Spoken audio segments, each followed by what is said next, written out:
हम देश की जनता की भावनाओं के अनुरूप, उनकी इच्छाओं के अनुरूप यहाँ सदन में उनकी आकांक्षा रखें, उनकी भावनाओं को अभिव्यक्त करें और महत्वपूर्ण विषय जो देश में घटना घटी है उन पर व्यापक चर्चा और संवाद हो। इस मिथक को तोड़ना ही चाहिए। मेरा आग्रह आपसे, सदन को आप प्रश्नकाल के बाद प्रश्नकाल जो भी विषय होता है प्रश्नकाल के होते हैं आप नोटिस दीजिए। ये अखिलेश जी आप सभी सदस्यों तक तख्तियां लेके नहीं आए। नो, मैं आपको प्रश्नकाल के बाद सब विषयों पर चर्चा करूं। प्लीज बैठिए। नो, ये तरीका उचित नहीं है। सदन के पहले दिन सदन चले, अच्छी चर्चा हो, व्यापक चर्चा हो। मैं सभी सदस्यों को पर्याप्त समय, पर्याप्त अवसर दूंगा। सदन नियमों प्रक्रियाओं से चलता है। प्रश्नकाल के बाद प्लीज बैठिए। नो, प्रदीप पुरोहित जी,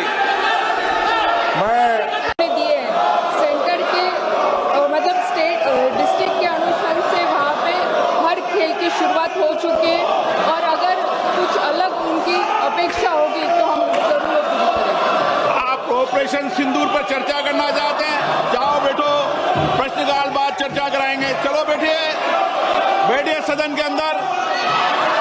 हाँ, हर चीज का जवाब देगी सरकार, हर चीज का सरकार ने काम जवाब देंगे। बैठिए आप।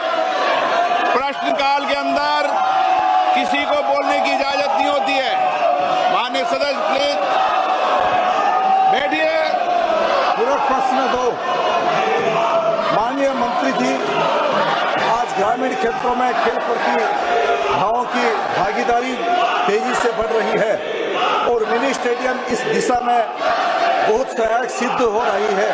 क्या मंत्री जी बताना चाहेंगे कि क्या सरकार खेलो इंडिया योजना के तहत पिछड़े और आकांक्षी जिलों से प्राप्त प्रस्तावों को प्राथमिकता देकर उनके तेजी, सिक्योरिटी और विकास के लिए कोई विशेष पहल कर रही है? मैं माननीय सदस्य जी को बताना चाहूंगी कि जो मिनी स्टेडियम के बारे में उन्होंने यहाँ पे पूछा है वो राज्य सरकार का विषय है और जो छोटे स्टेडियम है वो राज्य सरकार के माध्यम से पूरे किए जाते हैं। जो केंद्र सरकार के माध्यम से जो बड़ी मांग जो आती है, जो स्टेट गवर्नमेंट को जो सपोर्ट के लिए लगता है वो राशि हम वहाँ पे उपलब्ध करवाते हैं। लेकिन जो डिस्ट्रिक्ट में जो छोटे सेंटर जो चाहिए वो राज्य सरकार के माध्यम से पूरे किए जाएंगे। डॉक्टर अमर सिंह, नो, आप प्रश्नकाल जैसे महत्वपूर्ण विषय पर जवाब मांगते हो, सरकार जवाब देने को तैयार है। ये सदन है। नारेबाजी करने के लिए आप सदन के बाहर जाओ। सदन में नारेबाजी करना उचित नहीं है। सदन में नियमों से सवाल उठाओ, सरकार जवाब देगी। प्रश्न संख्या 3 विजय कुमार दुबे।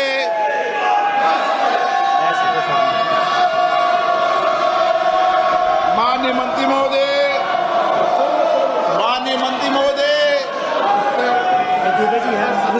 मंत्री जी उत्तर सदन के पटल पे रखा है। माननीय सदस्य,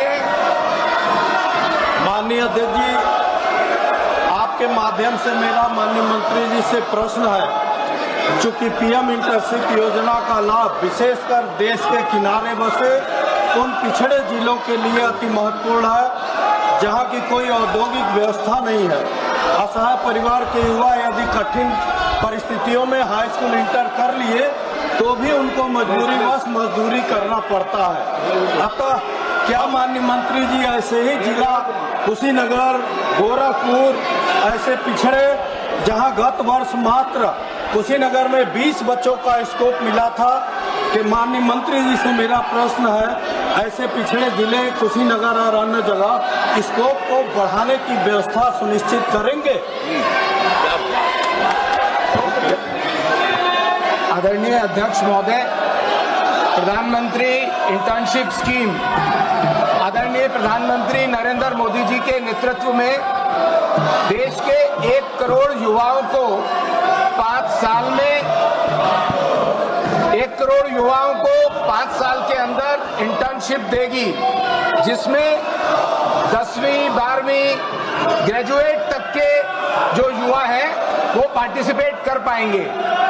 और वो पहले जो पायलट दिया गया है वो देश के 36 राज्यों में इसका विस्तार हुआ और उसके अंदर 1,81,000 कैंडिडेट्स ने अप्लाई किया और उसके अंदर 1,34,000 एप्लीकेंट शॉर्टलिस्टेड हुए, जिसमें उनको ऑफर्स दिया 82,000 युवाओं को ऑफर दिया गया और 28,000 युवाओं ने उसको एक्सेप्ट किया है।